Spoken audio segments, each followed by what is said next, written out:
Welcome along. This is episode 10 of Getting Sweaty in Switzerland. You're probably getting sweaty at your own home, but in Switzerland is where the races are set. 2 minutes 44 seconds away from the grand finale. Looking forward to this one. Today we are cycling in the Tour des Alpes, between Nanda and Verbier. Sorry, so it's Verbier. Nanda to Verbier. In the Valois region of Switzerland. We're just south of Sion, the Rhone. Again, the Rhone flows into Lake Geneva and then on down through the Rhone Valley in France to the Mediterranean. We've been in this area over the last few nights and some great mountain stages too. And this one is another one with a nice little zigzag up to a ski resort. On this occasion, Verbier, not such a modern ski resort. It's been around a long time. So something a little bit different, but of course you'll be seeing stock RGT scenery. But it does look good going uphill, it has to be said. Now, what's this race all about? If you complete all 10 races, so we're looking for no mechanicals here, right? Make sure that your machinery is doing well. If you do all 10 races, and you can see there's 20 people who've done all 9 so far, there's another 5 that have done all 9, so there's 25 people who've done all 9. And if you do all that, you go into a draw for a prize money of £251.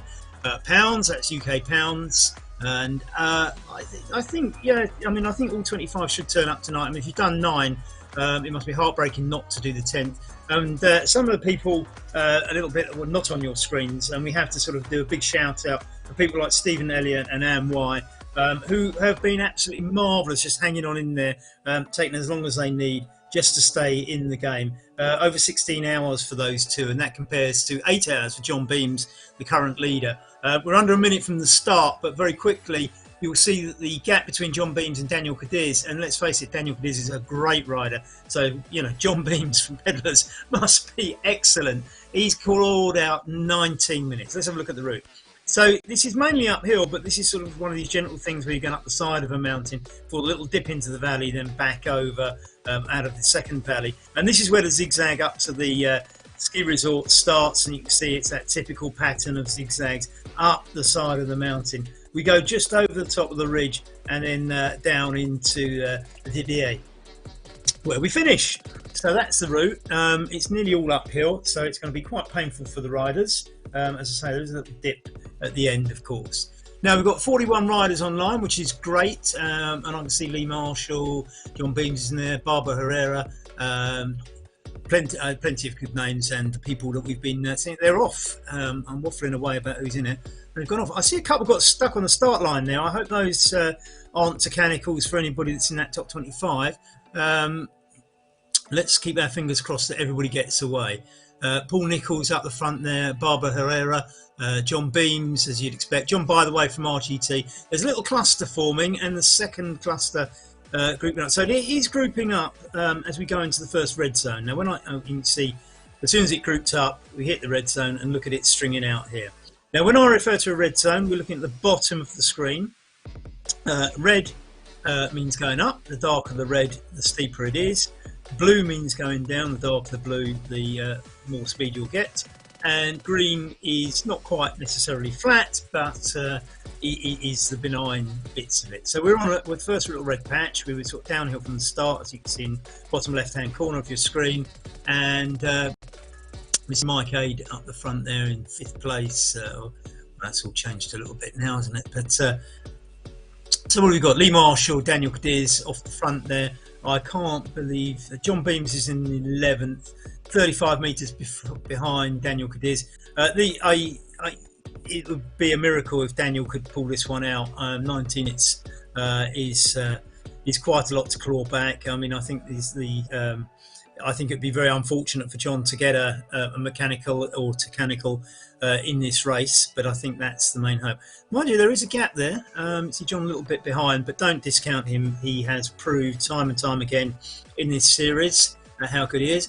I hope Rebecca's watching, his wife. Give us a little message on screen if you're watching, Rebecca, and hi there. Fingers crossed it all goes well for John. Peter Wavel now taking up a little bit of distance, and OTR colours there, that familiar white, black and green. From Berkshire, Newbury End, I think. I often wondered, because I spent a lot of my youth at the other end of Berkshire, but yeah, it's a nice little town, Newbury, actually. I used to have a lot of friends down there one time. But hi there, Peter. Good on you. I think you've done nearly the whole series, so well done you. Yes, in fact, you're currently in 7th and you've done all 9, so you're well in for that £251 prize money.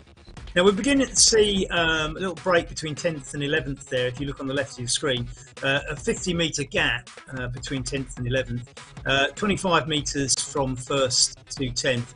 10th is John Beam, so I wouldn't worry too much about that. He's got more, and you can see him on screen there in 10th place at the back of this little bunch. So that 25-metre gap, or is probably even less now, is nothing to worry about too much. But if you can see the gap between, if you go further back to Murray, that is now getting big. So I think we've got a select bunch in this 10 as we hit another red zone. If you look at the bottom of your screen, Tarot Sylvain, the Frenchman, they're pushing out 300 watts. I think these leader groups tend to average about, I don't know what their average is, but every time I kind of look, it suggests to me that to do well in one of these races, you need to be able to pump out 300 watts over the course of the race. Now, we're in, as I say, we're in the southern Switzerland, near the French and Italian border, south of Lake Geneva, just northeast of Mont Blanc and northwest of the Matterhorn, which is the mountain on the Toblerone packets, you'll know. Paul Fidel, OTR guys, go and keep going. Yes, you do that. As we see, you can see an OTR jersey right on the front. Uzanek, Jojo, I think it is, isn't it? Lee Marshall just behind him. So we've got, sorry, that's not an OTR, that's a Moonriders jersey, I do beg your pardon. So, not sure where the OTR, oh, there is an OTR rider in there, isn't there? It's just over there, it's probably Peter Brookwavel, I should imagine. It's the OTR rider, yes, it must be. Okay, so we've got 27.3 kilometres a day, 1,141 metres of climbing. That's not as harsh as I've seen it on these courses. Remember, if you look at this one, there is a lot of blue on there. I mean, if you look at the downhill from the top of the what I would call broadly the second climb, the main zigzaggy one, there's a lot of blue in there, and I think that keeps the average down. Jonathan Stevens, 274, below my 300. My 300 average, although he's hitting 300 now. Just to thank you, Jonathan, for responding.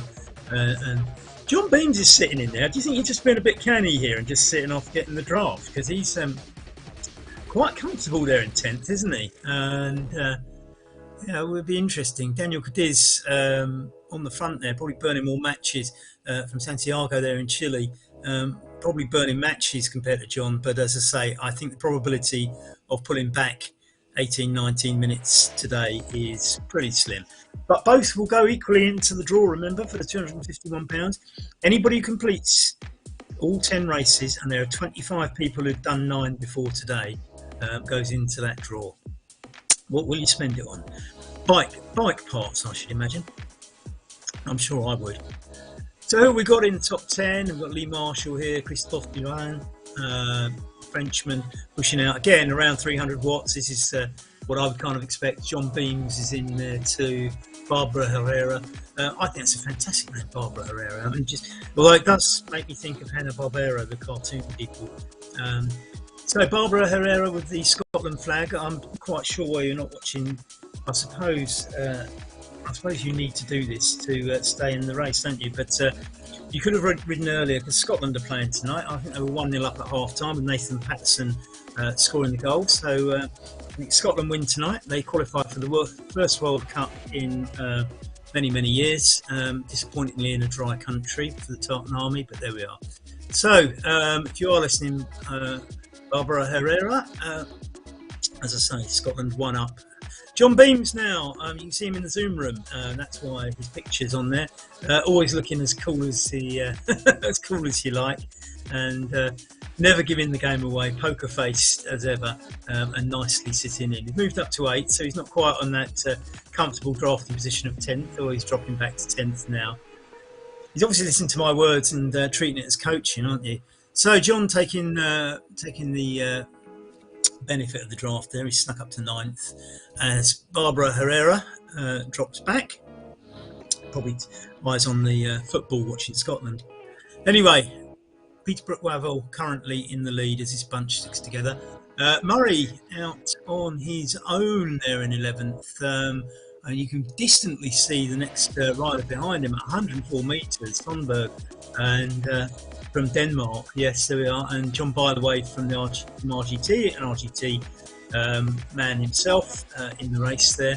This little cluster, not massive, there's only 3 of them. It's Mike Adey making up the trio. And behind that, we've got Oystensen from 3R later on. John, by the way, 230 watts. I mean, he is at the front as well, and I think that contrasts the difference between the front group pushing out 300 watts, or you're probably down to 250 in Group 2. But remember, a lot of this is about finishing. Terence Harvest, though, in 14th, he's pushing out 300, just to dispel my theory. Here we are. Armoric, Slovenia, is currently in 15th place. Again, pushing out 300, and that's interesting because I wonder if what's happening is I wonder if that group that were pushing out 250, the By the Way group, might be getting caught, or perhaps they were just on a softer gradient. I didn't actually look. I have to take more notice next time around. We look at the By the Way group, they're about 50 metres ahead of Sean Graham here, and Mike Adey and Oystensen from 3R, and Noble as well. So there's a group of 4 here. Mike Adey from Buckinghamshire. I'm not sure where from Buckinghamshire you're from, Mike. I'll have to find that one out. If anybody can tell me, I'll be interested in that. I go out riding myself in Buckinghamshire quite a lot, but again, it's a long county. It touches London at one end and is a long way away at the other. So I'll have to find out. Might add in this little group now. It's slightly strung out. See a couple of 3R riders in there in the light blue, white, red and black, along with Mike for OTR. Mike just drifting off a little bit there. Hope that's not too bad. Chris Shackleton is in 20th place. He's down at 224. Let's have a look at the gradient. +8. That's interesting because that's quite. I'd say that's quite steep. It's see Gabe behind Chris Shackleton, and 8%. I'd expect the watts to be a little bit higher than that, but another 3R rider. Gabe is again in the 200s when it comes to power output there. So that's slightly less than I would have expected. Christophe Durand is in first position. So David Ellis is pushing out 233 as well, and this seems to be the norm around this this cluster of riders on this stage of the race, isn't it? But we're back with the leaders now from the helicopter shot, and we can see that John Stevens is from Moon Riders is up front. Not for long, because Peter Wavell from Newbury has pushed ahead. Barbara Herrera from Scotland leading the chase. I'm not sure how effective this will be. You'll see that if you look at the bottom, they're on a downhill now. You look at the top, it's -7%. You can get away on descents. I've definitely seen that. But I think looking at the size of the bunch and the fact that they're staying together probably means that Peter's just going to get the benefit of a few metres on the descent and will probably be soon back in the pack later on. Not a great gap there. We're only talking 10 metres, and as I say, Leroy, go for glory, everyone. That's right, Leroy. It's Peter Wavell. He agrees with you because he's got back with everyone, so they're all going to be together. Well done, Leroy. Thanks for putting in your comments. So 50, just hitting 60 kph on this descent. Descent levelling out a little bit. You can see they're off the blue sections onto the green sections. A little bit of cobbles, that doesn't actually affect their riding. And we've lost a rider off the back, haven't we? Yeah, at number 10, Garoja has dropped off, the Spaniard. There we are, Galanjo, sorry. No, so I'm still mispronouncing it. Galosha has dropped off. So we're down to 9 in the group. That That's interesting on the descent, although it's just slightly going up again. Oh, it's gone down again. Slightly undulating here. We are going to hit another couple of blue patches, and I am intrigued as to why Galosha has got dropped to the tune of 80 metres on a descent, and that to me suggests that there's something mechanical or technical gone wrong here. I don't think you would drop off to that extent. I mean, it's 200 metres now. I think Galosha's probably stopped and will probably get caught by the next batch, although that's 800 metres back to Murray. Let's have a look. I mean, that's disappointing. So we're down to 9 riders. Peter Brookwell doing another turn on the front. He's certainly putting his fair share of the work in, isn't he, with Daniel Cadiz sitting tight. Barbara Herrera just drifting off the back a little bit. Remember, we are on descent now. It's 8-7%, down to 4% now. Should be able to keep on. Hopefully we'll retain that. Now we're on a little green section. We're about to hit a small bit of red, so there's another little bump coming up. I don't think this will be too long. Here we are, but 6-7%. It's still steep, not as steep as we've seen during the week. Barbara Herrera has come from the back of that bunch, the front of the bunch, as soon as we've hit an upward gradient. So Barbara Herrera, flying the Saltaire of Scotland, and we'll probably have a look. I think they're just about to kick off the probably into the second half in the Scotland game, so we'll have to have a look at the score while we're commentating. I'm afraid it was 1-0 to Scotland. Sorry about this. Yeah, it's still 1-0 to Scotland according to my phone. And who have we got? So Rieseneck is now taking up the front for Canada. Daniel Cadiz just behind him, and Christophe Durand, John Stevens, John Beams up into 4th. John Beams has been quite explosive on these climbs when he chooses, and I think he does choose his moments from what I can see. Taro Sylvain in there, Lee Marshall, and actually Galosha is making up some ground. Oh, maybe not, sorry. That Lee Marshall seems to, this is getting stretched now, isn't it? Now Daniel Cadiz has actually gapped John Beams quite a lot on the steepest bits of climbs, but not enough to get away. We see here the gap back to Peter Brookwell. I mean, it was 37 metres a moment ago. It's now down to 20. But nevertheless, it has strung out the pack. And if you look at Lee Marshall in 9th, that's 112 metres back from Daniel. So this group may not get together again. And if you look where they are on the bottom of your screen, this is the big blob.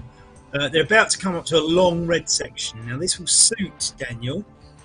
It will probably suit John Beams, who's up into 3rd and only 5 metres behind, and in fact he's about to go round Daniel. I don't think Daniel will let him get away though, if I know how these guys ride. So we look at back at 5th, Durand. 3 or 4, about another 3 are probably going to get on during this climb. It's a great little view with the in the bottom left, Daniel going up this climb, and doesn't it look steep? Doesn't it look steep? 15%. Ooh, that will hurt. Now Daniel is rather good at these, and he is distancing the others. But as I say, we've seen this in previous races, but it's never been enough to make it stick. But this is certainly Daniel's forte. And remember, he does come from Chile, so he's probably been up some pretty steep Andes in his cycling career. Now this is going to be interesting. John Beams up into 2nd, just Christophe Durand on his wheel. Still strung out, but not massively. I mean, we're only talking 22 metres back to Barbara Herrera, so not massive. That could have been worse. So John Beams and Daniel Cadiz, pedalers. Riding together there. I don't know if this is teamwork or not, whether Christophe's riding for John or just riding for himself. See John in the picture there, looking as calm and cool as ever. His expression doesn't change, does it? He's a poker player, I'm sure. In 3rd at the moment, we've got Christophe Durand. Daniel Cadiz has pulled out 48 metres. That is quite a lot. And as I say, I don't think... I, my instinct is that that's not enough really to make a lot of difference. But on the other hand, you know, we're at the end of 10 days racing, and we've seen this in Grand Tours, haven't we? Where people within days of perhaps glory at the end of a Grand Tour, and it just all catches up with them. So maybe, just maybe, this is Daniel's day. But remember, the gap in the GC, 18, 19 minutes, it's enormous. And in fact, as we say that, Galorcia is back in the pack after dropping off, and is now only 28 metres behind Cadiz. Mind you, the interesting gap is Christophe Durand and John Beams are 40 metres back. And remember, they're probably working for each other. I wonder if Christophe is giving John the benefit of the draft here. I might be wrong. Who knows? And well, for writing off Galosha a little while ago, he's proven his worth up this, isn't he? I mean, look at that. He's caught Daniel. And as I say, that gap that Daniel's got, I think Christophe is towing John Beams back up. Either that or, and they're 12%. And these are the gradients that really suit Daniel's riding, in my view. Down to 10%, a little bit more palatable. But look at the visual distance. I mean, John Beams knows that he's still got Daniel within his sights and within his grasp. So this is only about halfway up this red section, as we can see here. So you know, there's plenty to play out. And as I say, we don't know what any of these riders are feeling right now in terms of 10 days of doing this.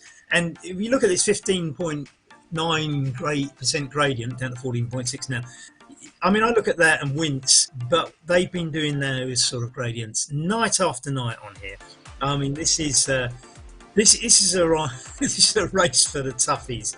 And as I say, as much as we're focused on the front here, you really have to take your hat off to people like Annie Y, who and Stephen Elliott, who are further back. I mean, you're not going to see them on this front coverage, but they're further back. They're just sitting in to do the 10 races and go into that draw. And this is probably something that is a real challenge. It certainly would be for me.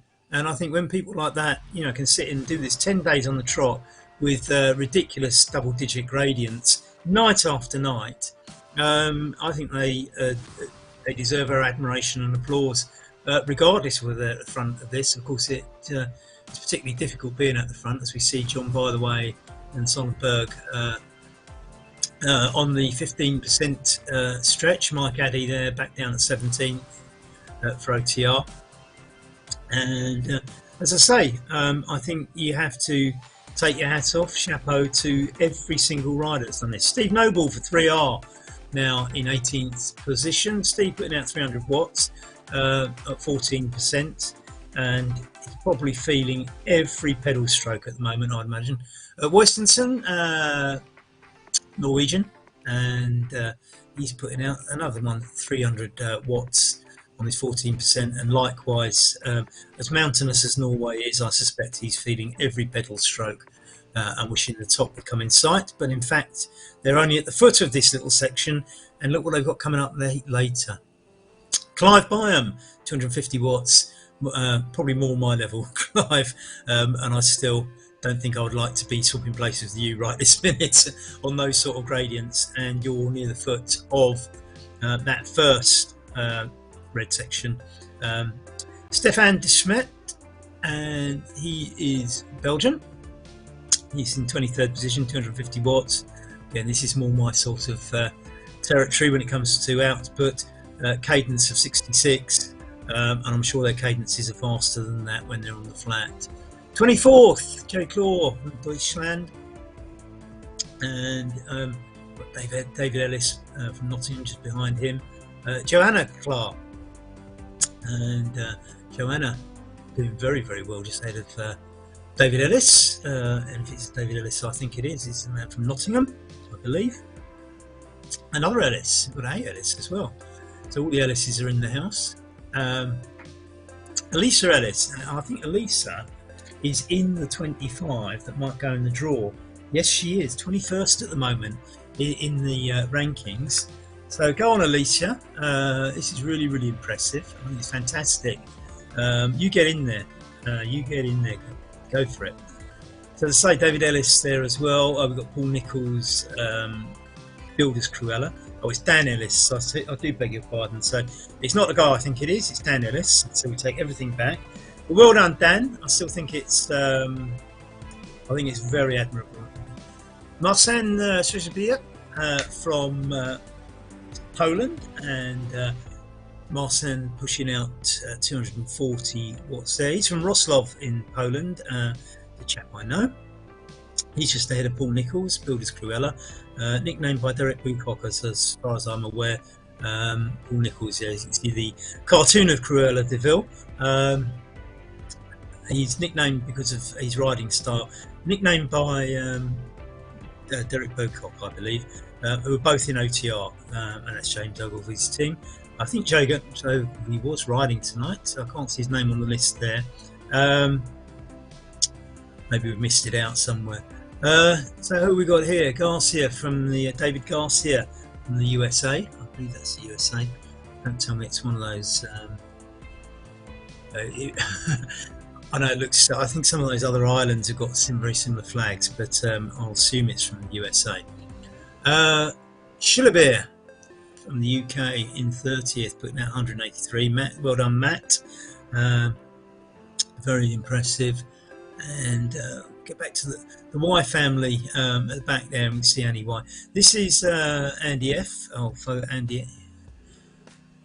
And we go back to, I think is it Steve Elliott? I think I'm not always great with the first names.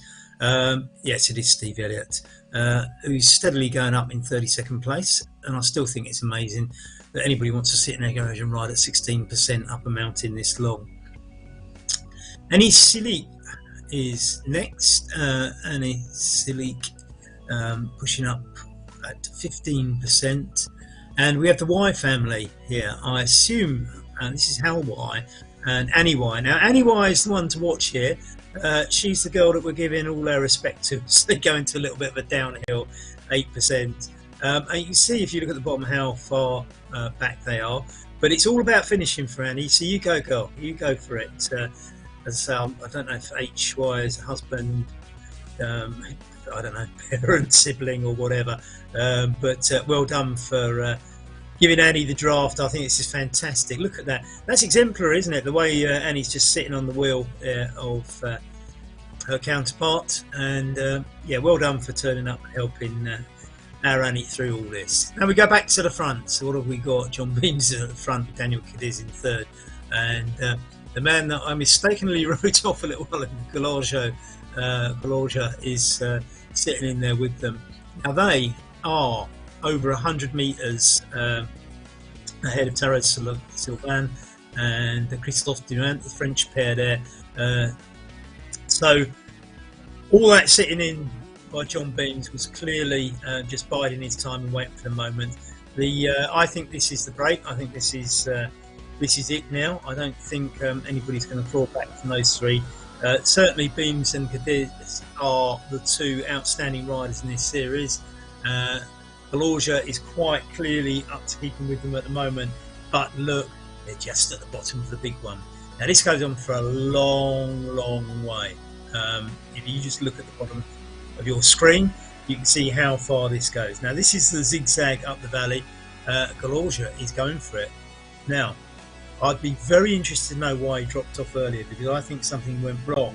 I don't think he deliberately cracked or anything like that. I think there was probably some sort of technical problem because the gap just opened up too much. But he must have put in one hell of an effort to catch the two stars of this series, Cadiz and Beams, and now he's tearing away. He's got 42 metres on them, but we are at the foot of a very long climb, and things happen on long climbs. You get to a point where you crack. Now I'm assuming that Galorja is not in our top 25 riders who've done all 10 stages, so it might be fair to say, if I'm correct, that he is possibly slightly fresher than the others because he hasn't been doing this for 9 days on the trot as he ekes out a 71 metre gap. But I might be wrong. Let's see.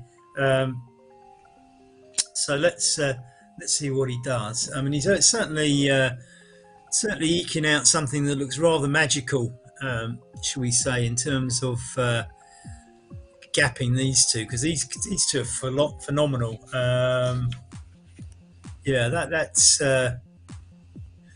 quite that's quite a gap. We'll have to keep our eye on that. And as I say, I'm not quite sure how fresh he is or what allows him to be that fresh compared to these two, particularly as these two have been put in big spaces to some very credible riders in this series. So let's keep our eye on that. That is a big gap, and we're doing this at quite a climb and a long climb. We shall see. Anyway, going back to 2 and 3 on the race, 128 meters. That's quite a lot. That's rather explosive, actually. That's either absolutely phenomenal or rather suspicious, I would say. Or he's just so fresh and everybody else is tired. We'll have to see what the result is at the end. I suppose that's one for OTR. Anyway, this is the real battle, and look, Christophe Durand is within view, as is Taro Sylvain. So maybe 4th and 5th. This French duo, they do like riding together, don't they? This is a bit of French, yeah, as I say, unity, I would say.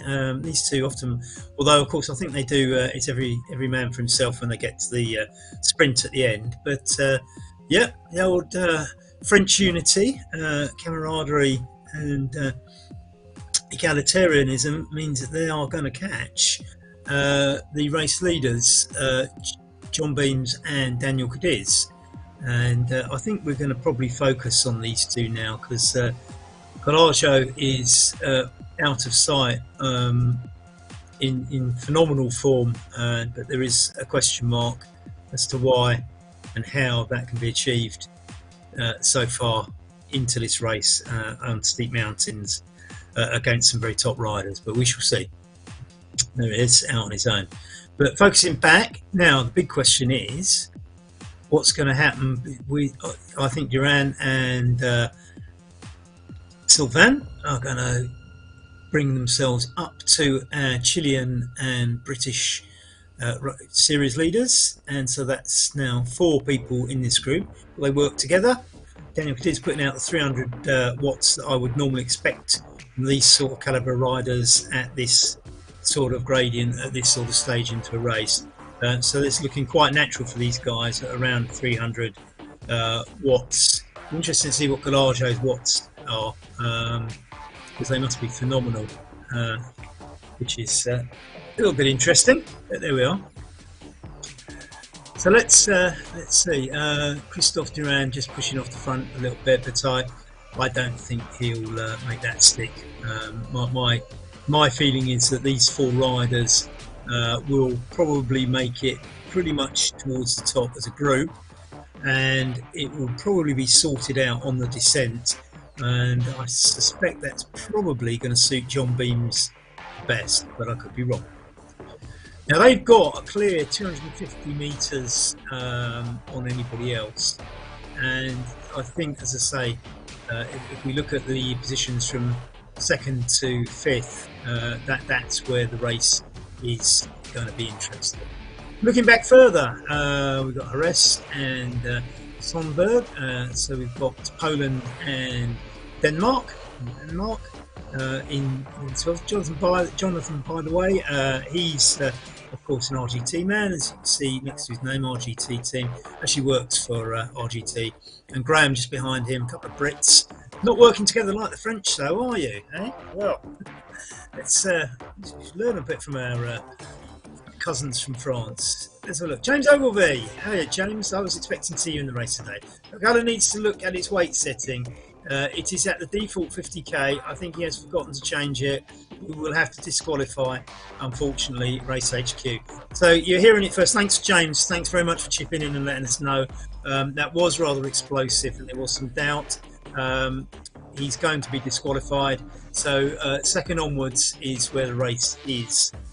So I'll repeat that during the race. But thanks ever so much, James. Good of you to chip in and clarify that one. I think there was some suspicion here, but I wasn't quite able to say it. And Paul Bedell says, John, by the way, go, my mate. Yes, you go, John. John, by the way, is not my mate, but he's done me some favours over time on RGT for various reasons, and therefore I'm going to treat him as a mate, even though he probably doesn't think he's my mate. So thank you very much for all the help you've given me over time, John, by the way. So just remember, if you've just tuned in, that the current leader, Galarja, is going to be disqualified for having the wrong settings. We're looking here at a picture of him. So the race really, the actual race leader is Christophe Durand, the Frenchman, leading from fellow French compatriots Thero Sylvain, alongside GC 1s and 2s, John Beams and Daniel Cadiz. That's an all-star quartet. So what should we call it? Should we call it like a jazz quartet or something? The John Beams Quartet. In fact, well, I would certainly pay to see this lot ride. They've been absolute stars. Remember, this is the last race. This is race 10 of 10. This has been a phenomenal series. I haven't watched every race, but I am telling you now, genuinely, this has been fantastic. Okay, this is a series that I've really enjoyed, and it's much more enjoyable, I think, sitting here commentating than I think I would find doing some of those 16% gradients. But I'll tell you what, if you complete one of these races, or if you complete all 10 and you've done all those gradients, then you will have a greater satisfaction afterwards than I could possibly hope for. John Beams from Worcester in the UK, out there, West Midlands area, I guess, and he is going to, I think, be the GC champion. I don't think Daniel is going to get away from him. And what a winner! Of the races I've watched, John has been absolutely superb. And when you see his face like there, he just looks so bloody calm. It's almost irritating that somebody can look that cool and calculated when they're pushing out this. 350 watts. He's on 13%. He's got some top quality international competition. You know, someone from Chile and a couple of Frenchmen, and he's just looking as cool as you like. I bet he's not feeling it. 400 watts, fantastic. Well done, John. And as I say, I think a very worthy winner of this series. Now, Christophe Durand is pulling away a little bit here as we go up the zigzags, which is about to go around another one of the hairpins. Christophe pulling away a little bit. John responding there. He's making sure that he's not going to get dropped by the other two. But Christophe is definitely putting in a dig there. He's pulled out the thick end of 40 metres on the other two. That's quite impressive. Now, I think this is quite early to do this on the climb. All right, it's just dropped to 5%, and I think maybe the others are closing. They are. It's coming down to more like 20 meters. John's been distanced a little bit. Now, is that going to be? It's only a little bit. It's not a lot, but you know, we're not even halfway up this main climb. If you look at the bottom of your screen, you see that big long red section from the middle onwards. We're not even halfway up that as we go around another hairpin. This is the zigzag up to the top of the mountain, and then we go over the crest and down into the ski resort of Vivier. Now, Vivier is, I dare say that it probably looks like a modern ski resort because that's what it is, but it's actually been a ski resort for well over 100 years. And so, as I say, it's not one of these sort of suddenly sprung up ones in modern times. It was around for a long time, and I'm told that during World War One, and this is relevant because I don't know how this is celebrated everywhere, but I'm pretty sure in Northern Europe we all do it. It is Remembrance Sunday this Sunday, and we had November the 11th during the week, where we remember everybody from the wars. This started from World War One, and apparently in Vivier in World War One, where they interned either German, French, or British troops that crossed the border into Switzerland, Those that need medical attention were taken to Verbier for treatment. So it housed a lot of prisoners. What I find fascinating is that they would have been, and Switzerland being neutral, they would have been German, French, and British. So I wonder how they all got on at breakfast in the mornings. Luckily they were injured, otherwise they probably all be slugging it out a bit. Now, John is 50 metres behind Daniel. This is the first time I've seen something like this, and I have seen Daniel drop John a few times, but John has always looked strong and pulled it back. At this time, 16-15%, this is looking a bit grim. Now you can see where that big bulb, that big sort of light bulb sort of shape is on the profile at the bottom. That's John, and the two dots ahead are the other groups. Right? So one will be Largeau, and the other one will be with Daniel's group, the two Frenchmen. Now it goes slightly less red, so it's in a more orangey colour. And I wonder if John will make the most of those and pull some of that back. But the gap is now 90 metres. This is this is interesting. Great for Daniel, not so good for John. Daniel here on a 12% section, but it should mellow out a little bit. They're about to go on to the orangey sort of shaded bit of the profile, so it should drop down into single digits, as we see here at 987. So this is a bit where I think 5%. I think that's the bit where John will try and catch up, and that might prove decisive. Just remember though, even if Daniel does beat John, the probability of clawing back 18 minutes today is almost non-existent. The man in the hot seat today, and remember that these races are run several times in the day, and the general classification is sorted out. Nick Hugard, keep pushing Sonberg. Yes, you go for it. Scandinavian friends cheering each other on. Scandinavia is so nice, isn't it? And there we are. Thank you very much, Damon.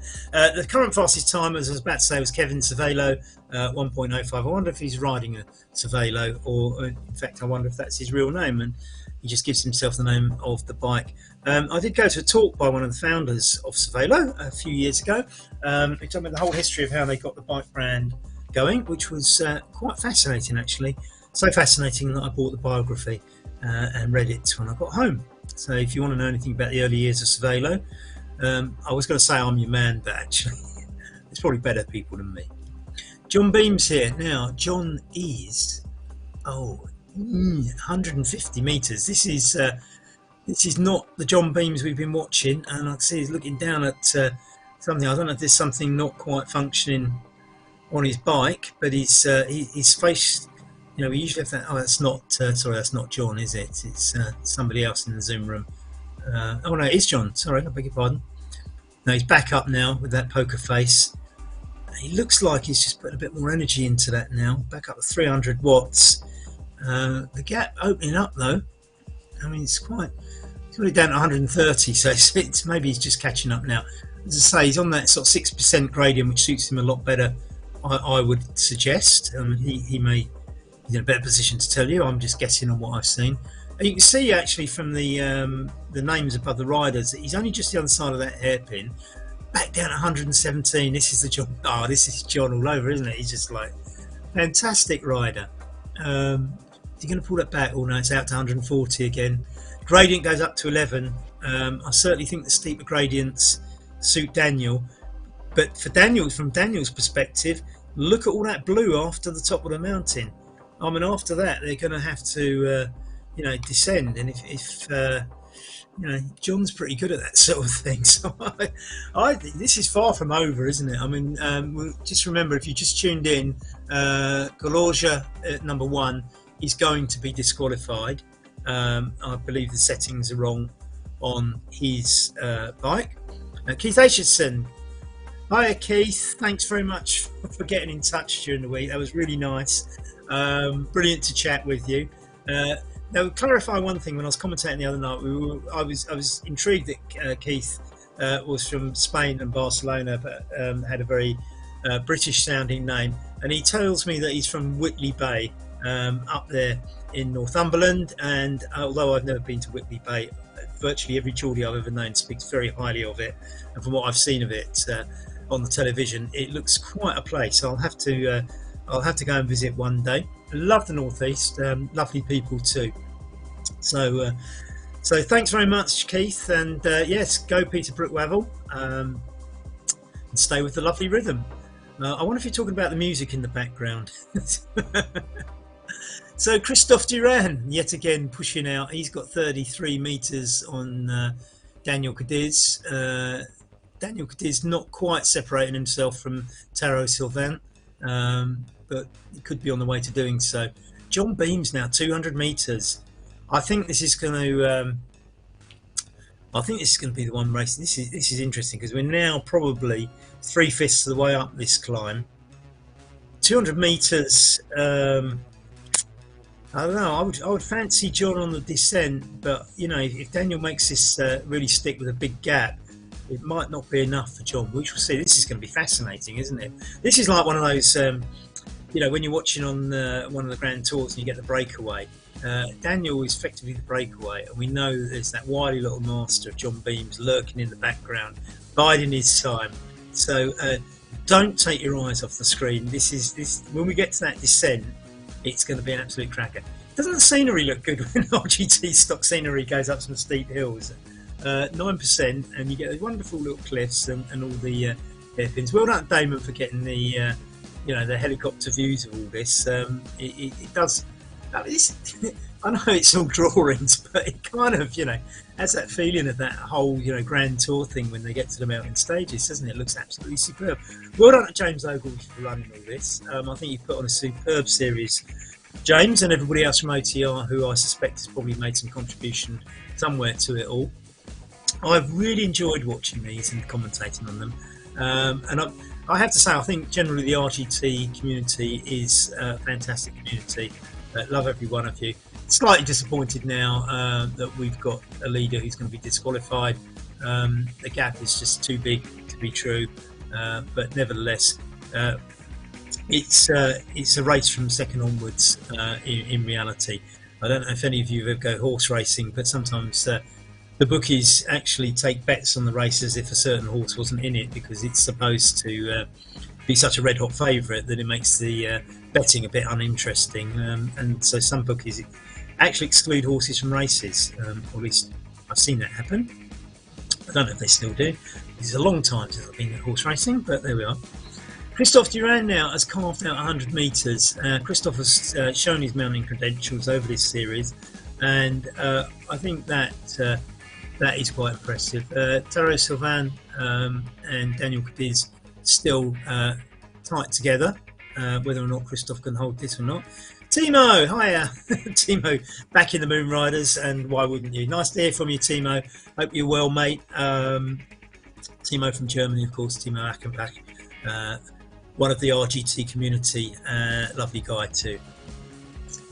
So here we have Taro and Daniel neck and neck on a 9% gradient. I don't think either is attacking. I think they're both working their way up it at 10%. They're having a conversation about where they're going on holiday this year. I'm sure that's not true. So we'll see. 200 and yeah, I think this is now quite big, isn't it? 230 back to John Beams. John Beams in no danger, I think, of getting caught by Jojo Ristinek, John Stevens, Peter Brookwavel. Peter Brookwavel nicely sitting in there though, isn't he? He's reasonably assured of finishing in the top 8, which is a very, very good result. He's currently 7th in the series, and John Stevens here from Southam in Kent. Moon Riders, come on Timo, cheer him on. So yeah, I mean, Moon Riders, a bit of Brookwavel just behind, OTR. You can tell the Brookwavel from Newbury and Berkshire. It's not west of London if you're not British and you're listening to this, and Newbury's sort of halfway between Reading and Swindon, I would say.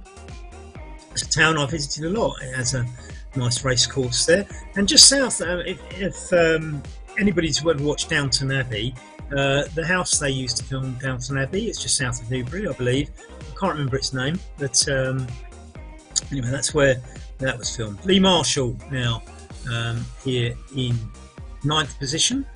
He's a bit way off Peter, I would say, nearly a kilometre behind.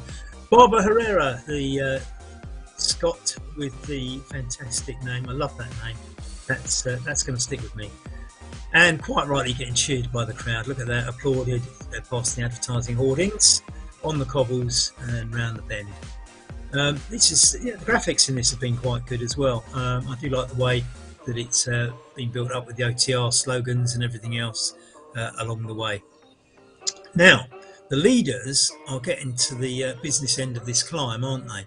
You can see Daniel Cadiz there in 3rd from this heli shot, and obviously, as I say, discount Galaja in 1st position because he's going to be disqualified. So Christophe Durand now 140 metres. Christophe has probably got enough if he is. He goes around just another one of these hairpins.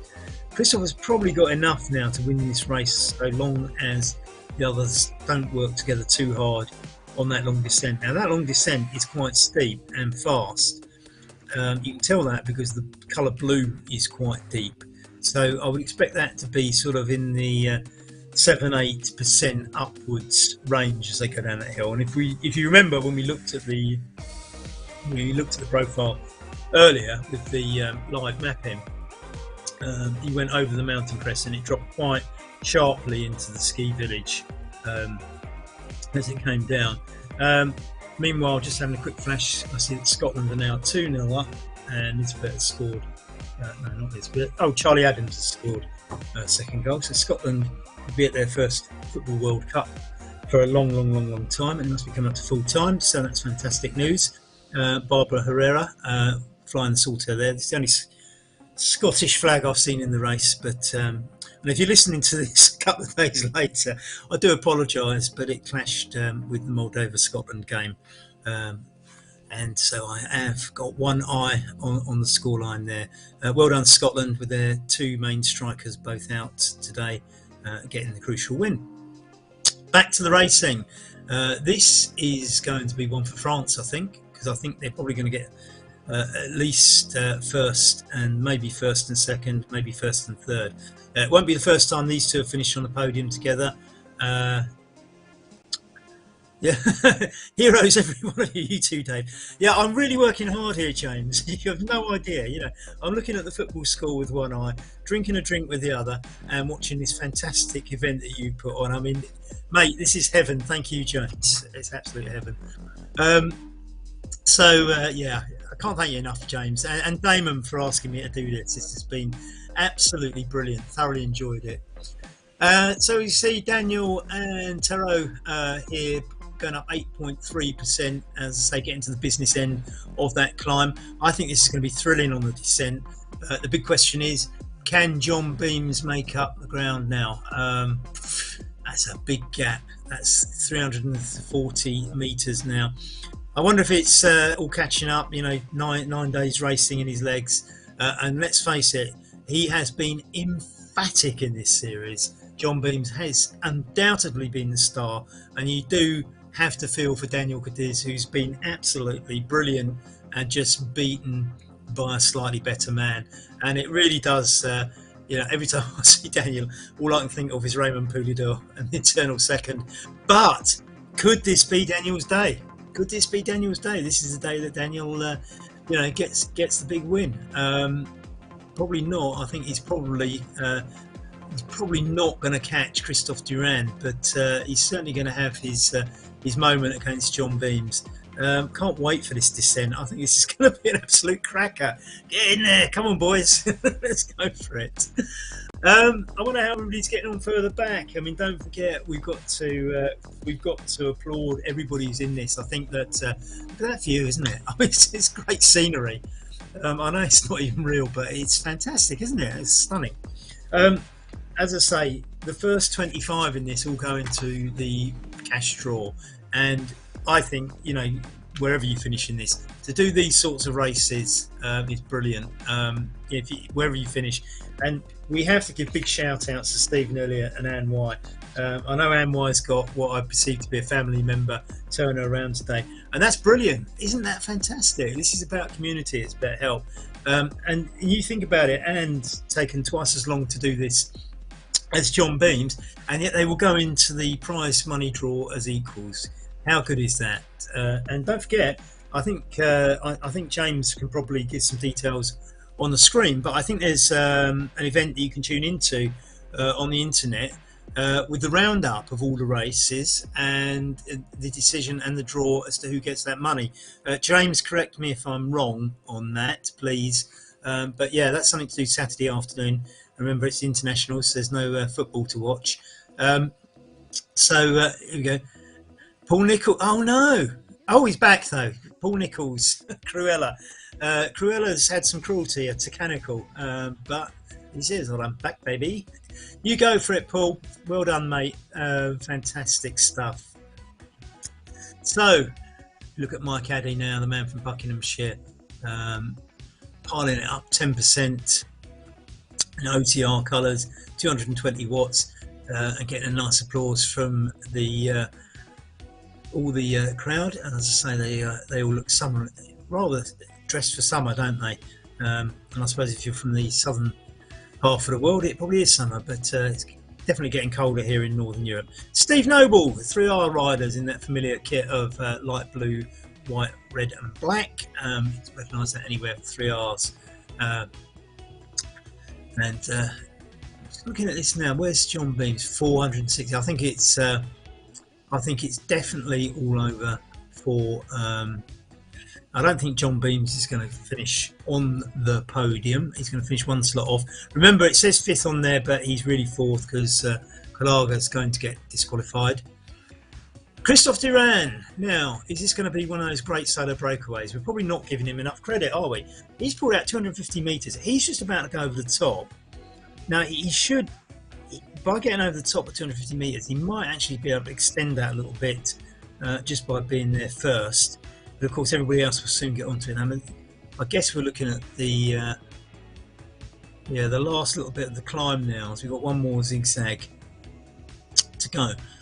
Ah, Rebecca, you are there. And Rebecca, why weren't you on here earlier, Rebecca? This is what we wanted to hear. I've enjoyed watching this tour. All the riders deserve full credit for completing this. Don't underestimate John. That's interesting. So, as I said, I was waiting for this, but there's a big gap, Rebecca. I'd never underestimate John because I've seen him claw back before. But I've never seen him claw back this sort of distance. So if you're right, Rebecca, that is going to be absolutely amazing. But we shall see. That is a big gap. Now, we can see that Christophe Duran is already on the descent and the others are just coming over it. So what's going to happen next? What will the gaps look like? We've now got... I'm just trying to read that. It's 500 metres. Nilsson. Oh, sorry, I didn't read that one. I don't know if that can get put up again. I'm sorry, I was looking at the time gaps. But the Nils Sonberg. We won today, the second place at 1300, and racing here again. Wow. Oh, I didn't realise that. So if Nils Sonberg is riding twice in one day, that is absolutely amazing. Came second in the 1 o'clock version of this. Remember, we were saying earlier that Kevin Cervelo did this in 1 hour 5 minutes.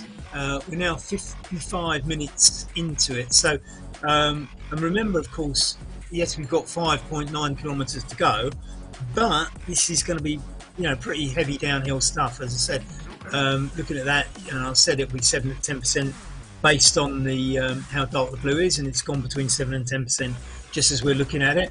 Daniel Cadiz and Taro Sylvain working together there.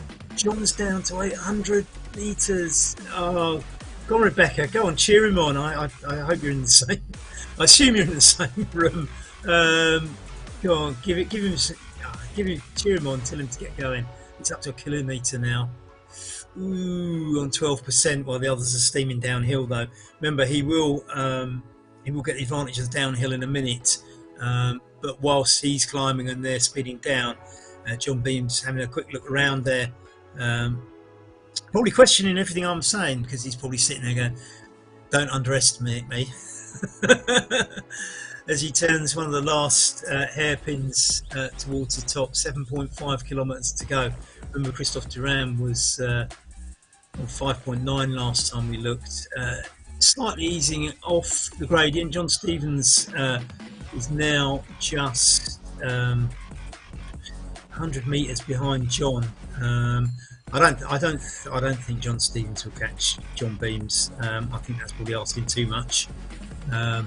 Brooke Weaver just the other side of that hairpin, as you can see. Neil Sundberg in 10th, and this about he's written this twice.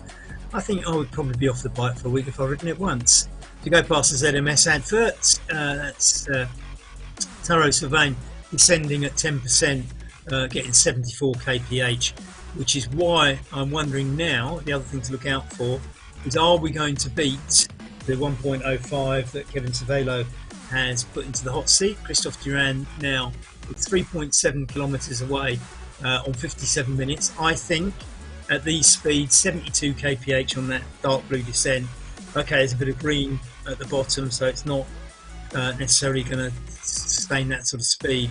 But I think he's going to finish well within 105. So I think the hot seat time of 105, as you go through a little collection of onlookers. Don't forget though, RGT does automatically brake you on bends like that. So speed drop there, you can see down to 65. So they're not maintaining the 70 kilometers per hour previously done.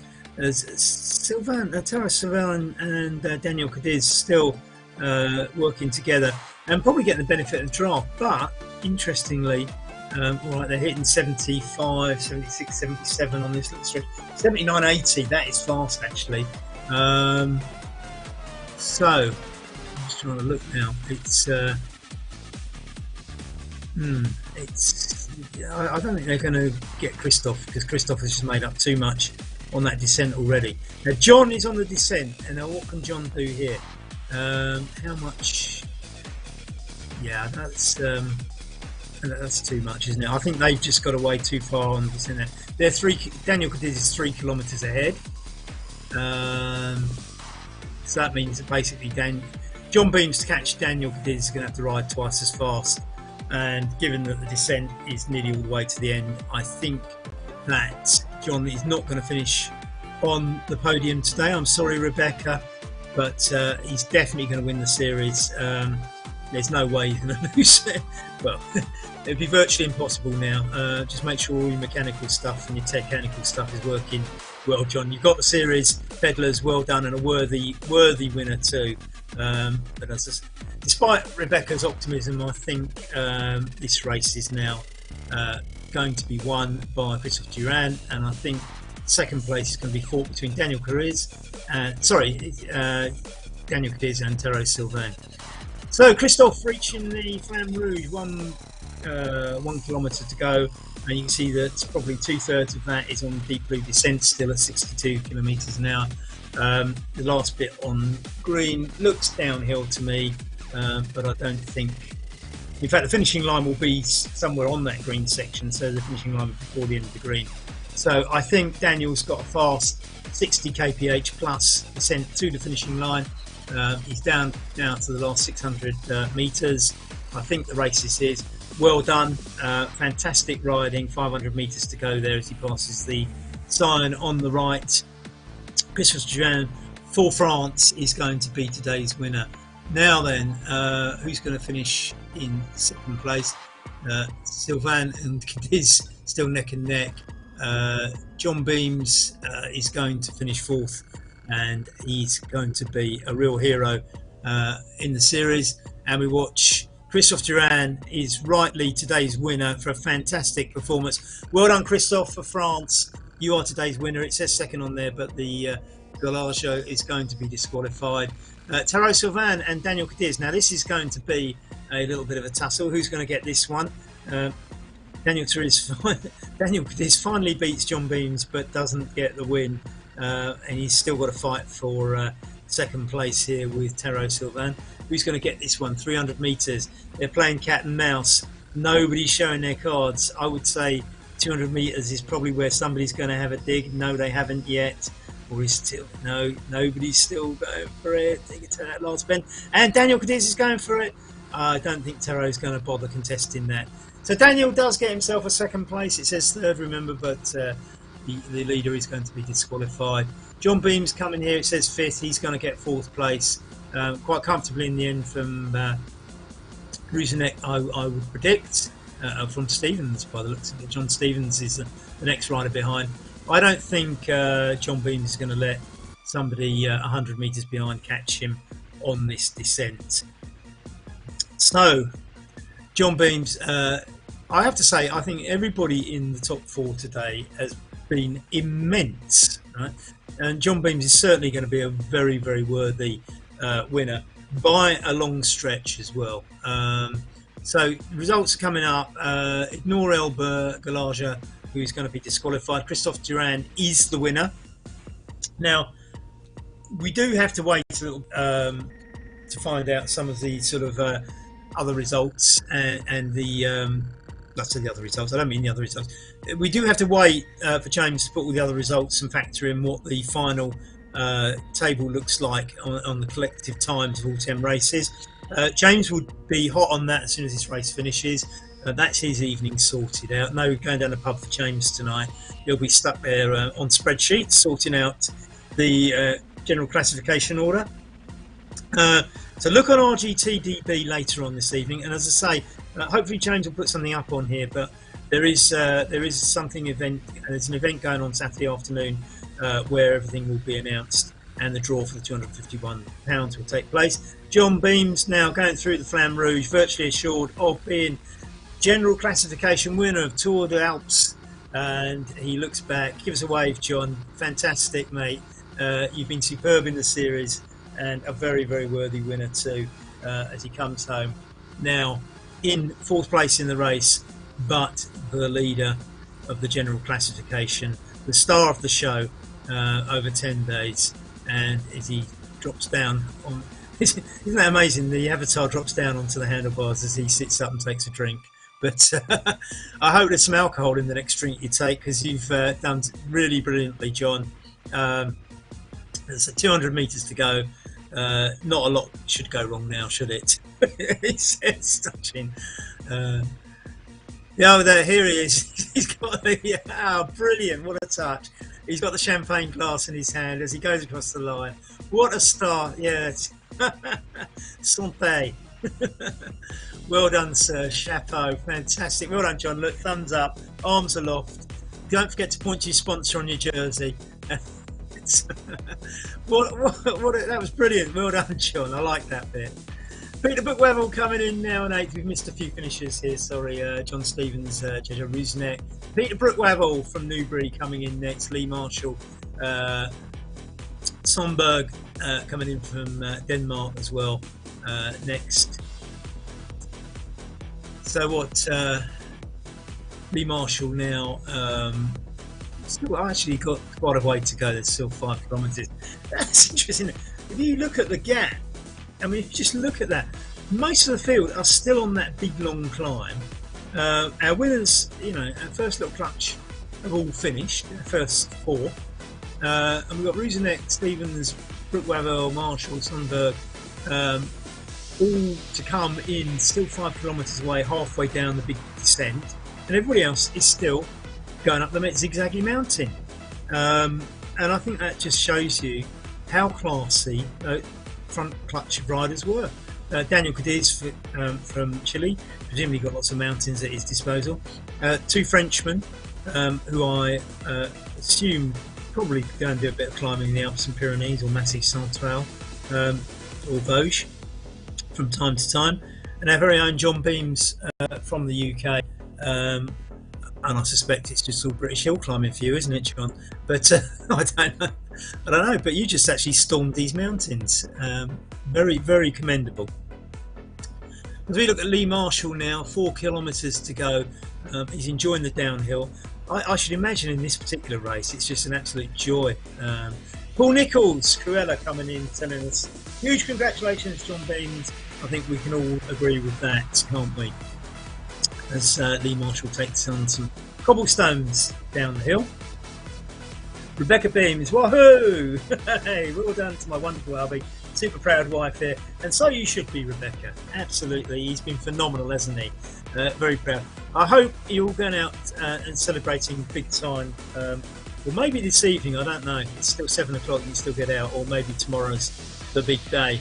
But I hope the Beams family are going to have a big celebratory event sometime over this weekend for what has been a phenomenal win, and very, very hard earned, but well earned and deserved. As we watch Lee Marshall go past the ZS sign, some OTR adverts, one of those French kilometre signs that you get at the side of the mountains. Still 3 kilometres to go for Lee, but as I say, I mean, to me, it's I would imagine that the pleasure of finishing the series on sort of like a couple of kilometres of, well, it must be more than a couple of kilometres, mustn't it? Must be about sort of 5 or 6 kilometre descent. Must feel great because you just know that there's nothing really, really hard to do. I'll say that if you are Keith Etchinson, a Barcelonian man from Whitley Bay, Chapo Lee, that's nails, hard as. Yep, hard as nails. So well done, Lee Marshall. As I say, it must be so relieving just to know that you're on downhill and you don't have to go up any of those mountains after 10 days of this. And as I say, not everybody's been in the race for 10 days. If you have been in for 10 days, then you'll be in tomorrow's draw, the prize money of £251. I'm not sure what the podium positions in the overall series will show, but I can almost guarantee that it will be Daniel Cadiz and, well, John Beams is the winner, Daniel Cadiz is second. I am suspecting that third place is going to be between Jonathan Stevens, Jojo Rusinek, Walter Clays, perhaps Lee Marshall, and Peter Brookwavel, Timo Achenbach as well. But I don't know what the other people have got in the way of times in the earlier races. Neil de Sonberg riding for the second time today as well, so I'm sure they'll take the best of his 2 times. But all those 9 potentially, probably not Niels de Sonberg, I suspect, but certainly down to 8 and Timo Achenbach from Germany, all in with a shout, depending on what they've done today. And let's look at this. I mean, we've still got a situation where we've had 8 finishers now. Have we? No. I say that no. The results are showing Peter Brookwavel have finished, but I don't think he has. I think it's might be wrong. No, maybe he has. Yeah, that probably has finished. Sorry, I'm misinterpreting the data in front of me.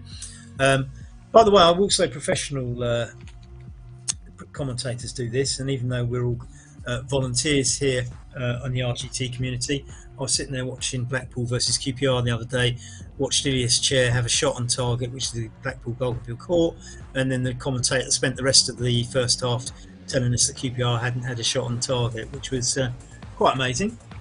But I suspect the statistician was probably not looking when that shot happened. As we see Lee Marshall cross the line, well done Lee. Neil Sonberg in 10th position there. He's coming round the last few. It must be so much pleasure just going downhill. Thing is, I don't know what everybody else finds, but when I'm on RGT, as Niels comes towards the Dane comes towards the Flamme Rouge, the last kilometre, that must be a welcome sight. I still pedal down the hills. I think you kind of have to. I'm not sure what happens if you don't pedal at all. Certainly, I think you can stop, but my experience is you just keep spinning the wheels. But the resistance is, of course, not too much. And you can see that Niels is out the saddle now, so he wants time. He's going for time. He knows that this could be critical in his position. I mean, he's 31 minutes behind Timo Ackenbach, so I don't know if that is that critical. And he's, I mean, he's a long way, over half an hour in front of Andy Gray, who's currently in 10th position, and Barbara Herrera, another 7 minutes behind Andy in the actual classification before today's races. I say races, just remember this isn't the only one. Big wave from Niels. Well done, Niels. He crosses the line. Congratulations, fantastic. Anybody finishing in the top 25 of this has to be congratulated. Barbara Herrera is coming through for Scotland, and we shall just check whether the Scottish football team have delivered. They have. 2-0, and Scotland are now through to the playoffs for the World Cup. So let's see if they can qualify for the first time in some people's living memory. Anyway, back to cycling. Barbara Herrera with the Scottish Saltire coming round now. Probably got a kilometre to go plus 1.3 kilometres to go. Just enjoying those little hairpins. Speed dropping down to 30 as it breaks. As I say, RGT does have automatic braking, but as soon as you're around that, see the speeds back up to 50k as Barbera hits the Flamme Rouge, gets some applause from the lovely ladies at the side of the road. I'm sure there were some gentlemen behind them, but he's riding so fast, it was all a blur as it flashed past the crowd.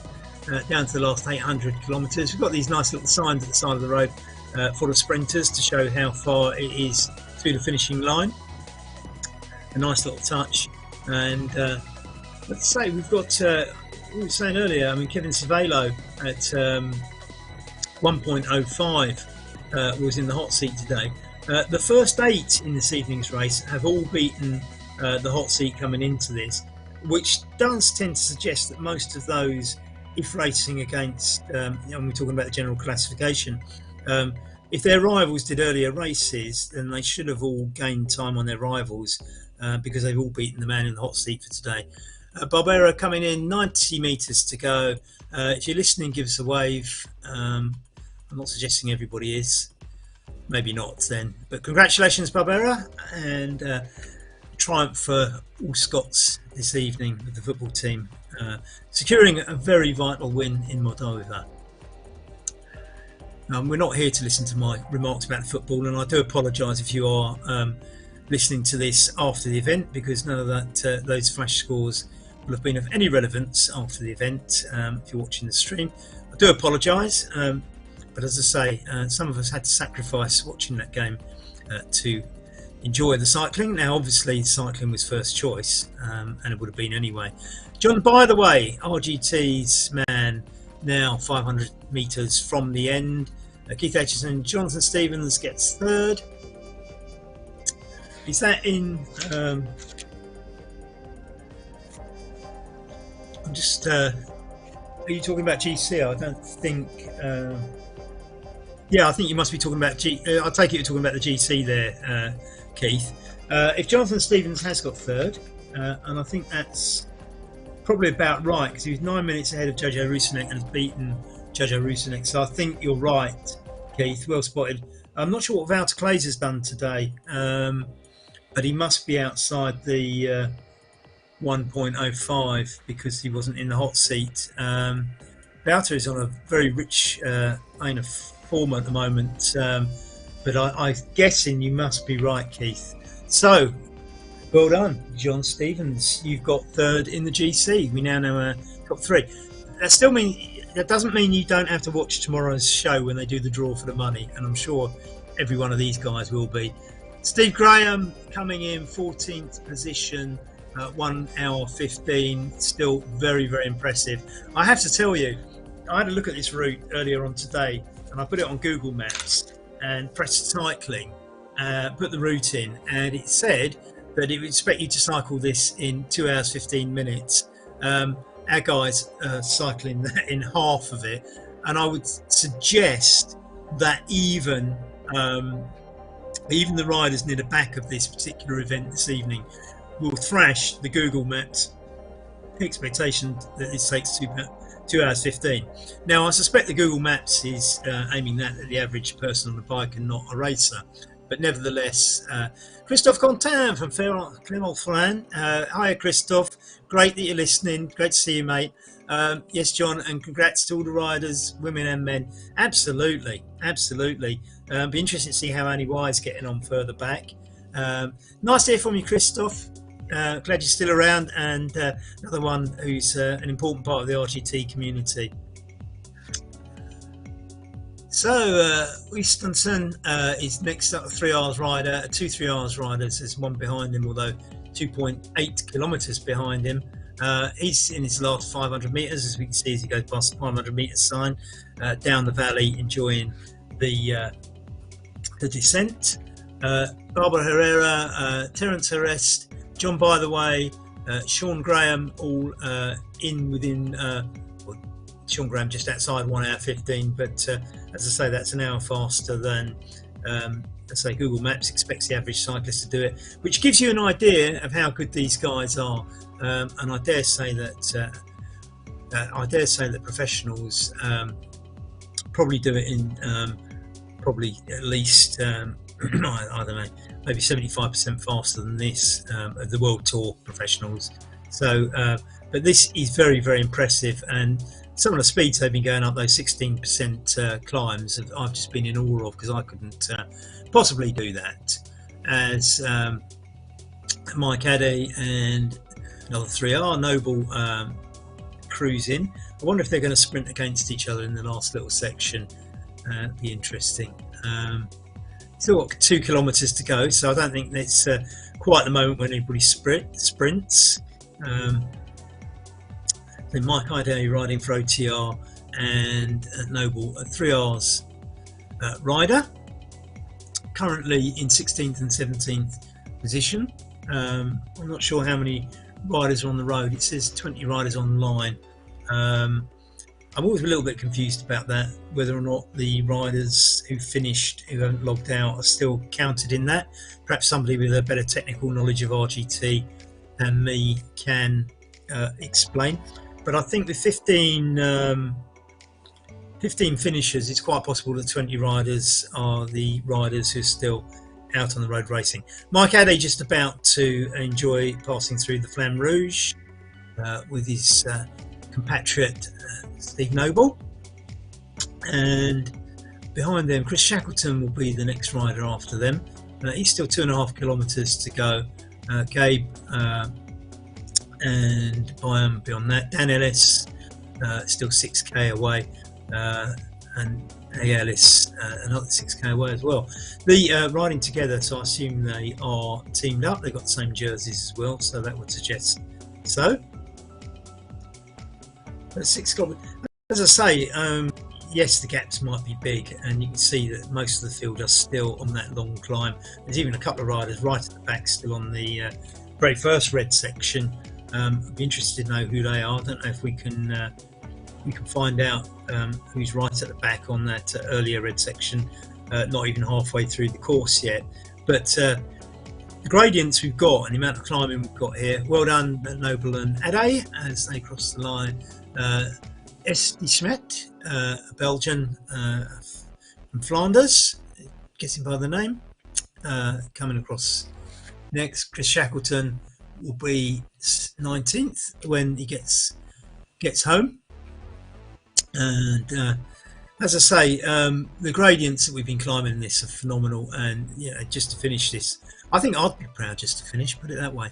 I don't think I'd be troubling anybody at the front. I'd certainly be one of those people on that big long red section from halfway onwards, and if I was still standing after 10 days, I would be absolutely in awe of my own ability, and that's why we have to give shout outs to Steve Elliott and Anne Y.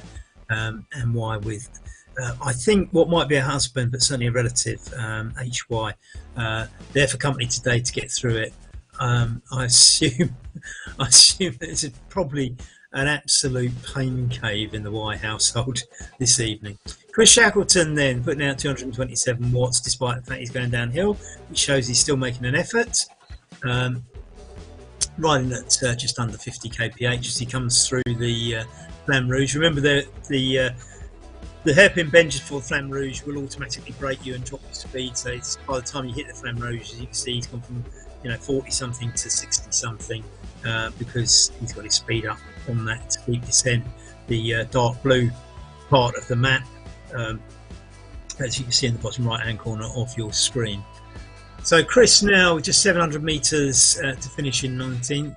It looks like Gabe's going to round off the top 20 before we go back to the next rider, which is Byam, and then quite a big gap back to Dan Ellis and the Ellis team, who have got three and a bit kilometers still to go. I do like the it's almost like a pyramid in front of the graphics has given us this pyramid ahead of us. I did say that this course was not far from the Matterhorn, which does have that shape, although not quite the straight lines that pyramid is showing, as Chris comes in and very, very deservedly finishes the race. Well done, Chris. Absolutely fantastic. And of course, Chris is one of the 25 people who are going to go into that draw, currently 17th in GC. I say currently 17th, that's before the start of the race. Gabe coming in next in 20th with 700 meters to go, and dropping down into that onto the handlebars, hitting speeds of 65, but remember there might or might not be some braking on that bend, dropping it down to 50 before speed increases again. We enjoy the pyramid, which is not the Matterhorn, because I did say that we were northwest of the Matterhorn today, but it wouldn't even if these were real graphics, it wouldn't look like that, and it wouldn't be that close. And Matterhorn, if you're not familiar with it, is the mountain that's pictured on the Toblerone chocolate wrappers, and Toblerone is that shape because it was modelled on the Matterhorn. Look at that fantastic hairpin as Byam comes through it with the St George's flag, a UK rider, of course, just finishing off there, and comes to a dead end off that, doesn't it? Dan Ellis and A. Ellis both coming round here now. As I say, I'm not sure what the relationship there is. I wonder if A. Ellis, the W afterwards suggesting that A. Ellis is a woman. Yes, it is a woman, you can see her. So I'm guessing husband and wife, but I could be wrong. So Alicia Ellis, and Alicia Ellis is 21st in GC, getting helped around by Dan Ellis, who I suspect is making sure that Alicia makes it into the draw. Fantastic, 12 hours. That's pretty good. That is pretty good. So 4 hours off. It's over 10 races up mountain after mountain. Well done, Alicia. That's fantastic. As I say, she was 21st going into this event. She's going to almost certainly now, barring the worst disaster you could have ever dreamt of, finish this race and put herself into the prize draw of £251 prize money for anybody completing all 10 stages. Elisa has completed all 10 stages. DLS, go on, be a gentleman and let her bypass you on the line. Go on. Well, it's 100 metres. Come on, let Elisa cross the line first. Oh, what you doing? Oh. I would have let her finish ahead of me. I really would. Elisa, that's fantastic. Well done. I think it's amazing. 12 hours going into this race. You just added an hour and a half onto that. So it's probably actually just under 14 hours overall. Jay Clark, one of the ladies here, Joanna Clark from Deutschland, coming home through. I don't think Joanna was in the top 25 who've done all the races. So nevertheless, though, an impressive time of 1 hour 25 and enjoying the downhill descent. 1.3 kilometres to go for Joanna, but she's going to finish very respectably, and that is still a performance to be proud of as she ducks down, makes the most of the descent heading towards the Flamme Rouge. Been out 100 watts, probably taking it easy after all that hard climbing. I know I would be, and nothing really to race for. The next rider behind is 7 kilometres behind, so the positions aren't going to change, only racing for time. But as I say, I don't think Joanna's in the top 25, and I can't see her name in there, so I'm assuming that Seconds are not going to make any difference to her GC position, and she's just enjoying the ride. She should be very proud of herself. Look at that, 126. And look at, I mean, you think about it. It's. I mean, ignore the first place. So when it, for example, and forgive me if I haven't been correcting these, it says that she's 24th. She's actually 23rd because Elba Galaga is going to be disqualified. We are told by the organisers for having the settings wrong on the system and pulling away rather miraculously earlier in the race, which caused suspicion, I suggest. So this is an amazing finish. Well done, Joanna. You should be very proud of yourself. I think I'd have been proud of myself doing one of these stages, let alone 10. Well done, James Ogilvie, for putting this one on. This has been an absolute cracker. It'll have to be repeated. It will definitely have to be repeated. So, who have we got coming next? Andy is next, and I'm not really sure what Andy's other name is. We've got Paul Nicholls just behind that. It's faux Andy. I'm not sure if it says F. I don't know if that F is telling us that faux Andy is female or not. You might be able to tell from the avatar if we get a close up at all.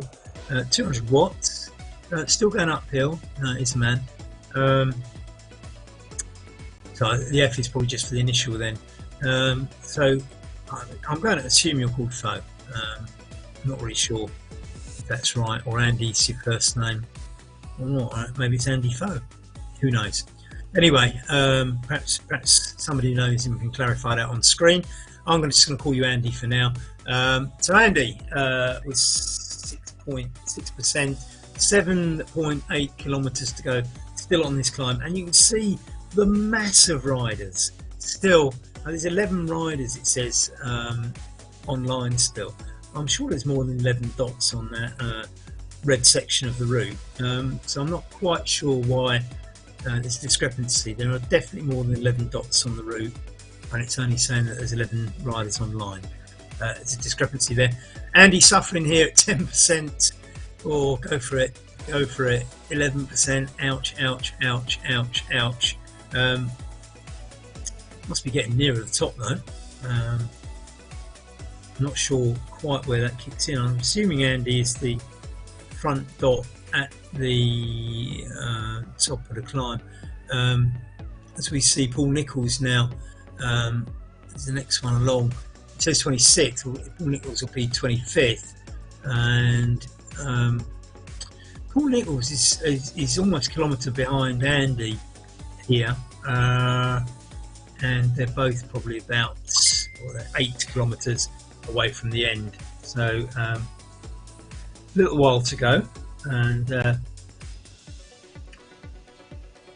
okay, I've been told that I think there's a glitch and the dots at the bottom of the screen are not moving, I'm being told. So so we can ignore the dots at the bottom of the screen for now and just look at what we can see. Spectacular views. Well, they're not real, but they're still spectacular, aren't they? If I'd have drawn that, I'd been proud of myself. So Andy's still going up, 7 kilometres to go, and 5% still suffering a little bit. The data on the side is for Paul Nicholls, who's about a kilometre behind Andy. So they're going to be a little while before they get home, but the reality is, once they get over the crest at the top of the climb, it's absolutely fast and furious and fun all the way down. So we have to sit in and watch Andy suffer, actually, don't we? I'm looking at it, 7%. I know I feel it on RGT at 7%. What these riders go through when they're going up 16% for sustained periods, and there have been plenty of sustained 16% parts of this climb. I really don't know, and I think it's testimony to the everybody who finishes, and particularly the winners. And the winners won emphatically today. Remember, this has been quite an emphatic performance by the front people. Remember, the first person across the line is going to be disqualified. So all the placings you see on the left-hand side of your screen down to Jameson in 32nd will be nudged up one. So you see Anne Y in 30th position along with HY, I'm assuming his husband, but could be wrong, who's helping her around. Anne Y and Steve Elliott just in front of them. Now those two are number 24 and number 25 in the people who've completed 10 races. And remember, they will go into the draw so long as they finish. And they're probably about 10k from the end. And they're not really, I suppose, that bothered about the time it takes them, just so much as they finish, get into that draw. Good luck everybody in that draw tomorrow. As I say, I think you can watch it online. I'm sure James Ogilvie can give us the information as and when he's got it. So we've got, if we look at Andy, so we've got 1, 2, 3, 4, 6, 7, 8 riders to finish. Andy's on the descent now, so oh, actually, I think the dots might be working again now. Yes, they are. So the dots on the bottom of the screen are working again. We're with Paul Nichols, Cruella de Vil, and he's 8 kilometres away. Paul Nichols, thank you for the commentary. Well, thank you. Look, mate, Paul, if you weren't in this race, I'd have nothing to commentate. You're entertaining me, not the other way around, okay? And let's face it, you're going through more pain than I am, Paul. So, thank you, Paul, and thanks for taking part. As I say, Cruella de Vil. I'm still not 100% sure how you got that nickname. I know I did hear that Derek Pocock gave it to you, but Cruella de Vil heading for the Vil of where are we going today? It's Vivier, wasn't it? And Vivier, sorry. So Vivier in the French-speaking part of Switzerland, and as I've already mentioned earlier on, we are in southwest Switzerland, quite near the Italian and French borders, so we're just sort of kind of southeast of Lake Geneva, northeast of Mont Blanc, and northwest of the Matterhorn, the famous triangular mountain on the Toblerone packets, of which the graphics designers have given us a pyramid-shaped mountain near the finishing line. So you got that to look forward to, Paul. When you get to the finish, look out for the triangle. It's our animators' attempt at the Matterhorn. It looks more like Egyptian pyramid, to be honest, but there it is. Steve Elliott grinding his way around a hairpin. I tell you, when they bring steering into these things, we'll all go around the outside of bends like that, won't we? Go on, Steve. 120 watts putting out, heart rate of 149, cadence 54. Yeah, my cadence would be 54 on the climb like this, 10% round a hairpin. Ouch, ouch. But well done, Steve. Great riding, and well done for being in the top. You know, being in that top 25, sustaining it for all 10 races. Absolutely amazing. And here we have the Ys, and just leave. I think HY is there to help Anne, but Anne's clearly gritting her teeth and getting on with it all on her own, isn't she? She says, you know, you go, girl, you go. This is, yeah, this is fantastic. Chapeau. Do you know what? Paul Nichols thanking me for the commentary, and I'm thanking you guys for riding it. You provide the entertainment. I just describe it. It's phenomenal what you guys are putting yourselves through. This is absolutely brilliant. And look at Anne go. And she's leaving. She's so. Here we are, Hal Y. And he's probably sort of sitting there behind, watching her disappear up the road, going hell Y at the moment. She's phenomenal. Look at her. Here we are. Hal's been here to sort of, you know, help her around this, and there she is, just saying, I can do this. I can do this. You go, girl. And well done, Hal, for chipping in and helping with what I presume is a family. And I'm going to guess your husband and wife, but I could be wrong. But yeah, good on you, Hal, for turning up and lending your support. And I hope that if Anne does win the 251 quid, you get a drink out of it. Probably a bottle of something I would suggest you deserve for doing this. So anyway, in the Cliff jerseys there, I'm not sure what team wears the Cliff jerseys or whether you just pick those. So Jameson, we haven't actually featured on Jameson. He's in 32nd place and is, I suppose, soft pedaling his way to the finish, and why not? You're enjoying the views, aren't you? That's what you're doing. Julian Jameson, enjoying the views and going to show off to all his mates that he's climbed some very, very steep mountains today as he grinds around that bend on the inside. I'm hoping that it doesn't break you when you're going at that speed, because that would be incredible punishment, wouldn't it? For some reason the cadence is not registering on the data for Julian. I suspect it's not very high, but he's still putting out a very commendable 200 watts of power. So I think that's to be lauded. Well done, Julian. Julian's Julian's got what, 10 kilometres to go, I think. Here's Andy. Correct me if your name's not, well, I know it says it's Andy, but I'm not sure whether Andy is actually your first or your second name. We're just going to call you Andy. Flamme Rouge, I think there's one breaking point between here and the finish. Other than that, you just storm home, Andy. 24th place.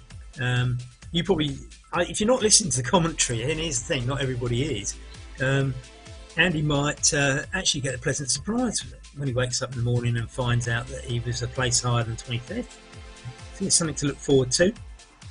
And so the leader is going to be disqualified, we are told. That is the current standing, that the settings were wrong on the setup, and there was an explosive breakaway that was just sort of kind of a little bit suspicious. It's been looked into and the settings were wrong, so there's going to be disqualification in first place, which is a shame because this takes the gloss off the race. You know, as I say, hopefully it's only an accident, but I really do wonder why anybody would actually distort that on purpose. Well done, Andy, brilliant. Thanks for being part of all this. And here he is, Paul Nichols, in the OTR kit, chin on the handlebars. You go for it, Paul. Actually, I have to say, I think when I'm at these things, I'm so out of breath I can't even type a message into the Garmin. So I don't know if you're doing it using the voice recognition or not. I mean, that would be quite hard as well, wouldn't it? Puffing and panting. But thanks for your messages during the race. Schillebeer is 27th, just ahead of Garcia from the United States. Slightly pulling away, it looks visually, and I'm guessing 30 metres, 31 metres, 32 metres. No, it's fairly steady. I don't know, actually 35. No, so my visual perception was correct on that. 7 kilometres to go for these guys, and that'll be probably about a kilometre of grinding, and then absolutely, I see Paul now enjoying the descent at 66 kph momentarily there, back up in the 60s again. But you're enjoying this bit, aren't you, Paul?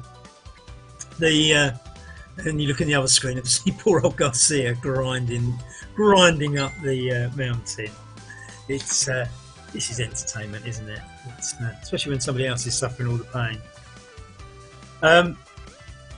I think we're slightly over time. I think we were scheduled to go probably to 7:30. We have run it through to 7:38. I suggest what we might do, seeing as Paul has been so kind and contributed to the show, we might just watch Paul for a little bit longer. But let's have a look at the results as they are so far. Paul's got 3 kilometres to go and he's going downhill. So I think if you're okay with that, Damon, we'll carry on till Paul finishes. Cruella there, and then call it a day. So let's have a look at the results and look at that. Elba Garlaga under the hour but disqualified because that was just too explosive, and we understand the organisers have looked into the settings and a disqualification will happen. So second, but actually first, Christophe Durand, Frenchman, just pipping Daniel Cadiz by what, in the end, under a minute as it happens. I thought the gap was bigger than that, but anyway, so that's what, 45 seconds back to Daniel Cadiz, who just pipped the other Frenchman, Taro Sylvain. You remember he darted away at the finish and Taro didn't have anything there to challenge Daniel. So Daniel finally getting one over John Beams, but John Beams in 4th or 5th, as it says there, the Pedalers, is the very worthy winner of the series. Absolutely immense. That's the first time I've seen John not actually stay with Daniel all the way. So credit to Daniel for doing that. But John Beams, an emphatic winner of the series, absolutely brilliant. Jojo Ruzinek coming in sixth position. Now, Ruzinek is one of the challengers for the series, and Jonathan Stevens. That's interesting. So Ruzinek and Stevens were well, the other way around actually. So Stevens was third and Ruzinek was fourth coming into the race, and they finished on almost exactly the same time, which means that Stevens is going to finish third. So well done, Jonathan Stevens. Moonriders, who's going to finish third in general classification. For the full lineup, you're going to have to wait for James Ogilvie to put that on RGTDB. Give us a couple of hours, and I'm sure James will slap that up there for you to see. Brit Bookwavel coming in a very, very impressive 8th position from Newbury there in Berkshire. Lee Marshall, Nils Isombo riding his second race today, and Barbera Herrera, a very impressive 11th from Scotland. Terence Harris just behind him, only 7 seconds or so difference. John, by the way, from RGT itself, coming in 13th, 1 hour 14. These are still great times. Sean Graham on the 1:15. I think that's very, very impressive. Remember, the hot seat this morning was 1:05. We've beaten that by only 4 minutes, or probably just over 4 minutes. And the right down to 14th place, only 10 minutes outside it. Very, very good riding. Evan Huistensen for 3 hours, 1:17. Mike Addy from Buckinghamshire, 1:19. Steve Noble, another 3 hours rider, almost on the same time, just being pipped by Mike Addy. You remember they crossed the line almost together. Stefan Schmidt, 1:19. 3 seconds behind them. Chris Shackleton, a little bit of a gap back to him, and then Gabe. Chris Byam, Dan Ellis with Elisa Ellis. Well done, Elisa. That's fantastic riding. I think they were a team. Elisa is the one that's contending for the top 25. So absolutely phenomenal. 23rd, Elisa. 1:25. That's 24 minutes off our leaders. But on climbs like that, that is nothing. That is absolutely brilliant. Joanna Clark next to the ladies, fantastic, and very impressive as well. Joanna, only less than 2 minutes behind Elisa there. Andy came in next, and as I said, we're going to wait for Paul Nichols, who's just crossed the line at 1:43 in 26th position. So I think that probably wraps us up for this evening. James will put up the results, as I say, on RGTDB later this evening. So keep your eyes on that. Keep checking in to see when he's got the results up. Be patient, because I know from running my own races, the West London VR races, which happen every other Wednesday at 7:30 UK time. They're short. They're nothing like this. They're short and flat. But I know that it takes me some time to collate everything, to get everything out there. So please be patient. James does a fantastic job. But it doesn't all fall into place. And remember as well, you have to wait for the last rider before you can collate the results. So he hasn't even started yet, ladies and gentlemen. So be patient. And then tomorrow it's the big one. We find out who wins that £251 prize. And good luck, everybody in there. I think to everybody who's ridden one of these races, it's been phenomenal. These are not easy races. If you've done all 10, that is immense. I think you all deserve £251. Good luck to whoever gets it. And then we have to salute John Beams, who's been phenomenal. And well done, Rebecca, for tuning in and watching and supporting all the way through this as well. I mean, that's good. When the family get involved. I mean, my wife would definitely not sit and watch me do racing online. And we have to say, Daniel Cadiz, for pushing John all the way. You've been absolutely brilliant as well. And then John Stevens in 3rd place, and Jojo Ruzinek filling out the places there. As I say, I'm not sure what Wouter Claes did today. I assume he rode earlier. I know Wouter's on some very good form in racing generally at the moment. But that's probably the top 5. Lee Marshall and Peter Bookwavel maybe hoping that Wouter didn't do so well earlier on. We'll find out when James puts the results up. It's been phenomenal. Thank you everybody that's taken part. Thank you everybody for organising it. Thank you ZMS and Damon Bates for putting all this together. This has been brilliant. I'm really looking forward to the next one. I don't think I'm commentating next week. I certainly will be the week after on West London VR race 4.4, which is going to be almost dead flat, 16 kilometres. and we'll be fast and furious and nothing like this. I'm looking forward to seeing you then. Fantastic, well done, and thanks for watching on the ZMS. See you all soon. Bye.